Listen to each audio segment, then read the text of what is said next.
happy go dear, nothing to worry. February, Valentine's Day, anniversary.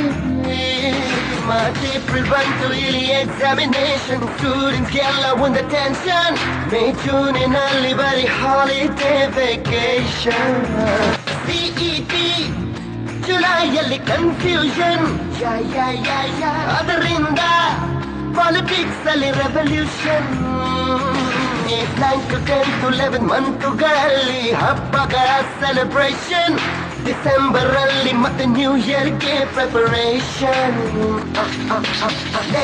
ನೆನ್ನೆಗೆ ಮುಗಿದು ಹೋಯಿತು, ನಾಳೆ ಏನು ಯಾರಿಗೊತ್ತು. ಈ ದಿನ ನಮ್ಮದು ಹ್ಯಾಪಿ ಆಗಿರಬೇಕು.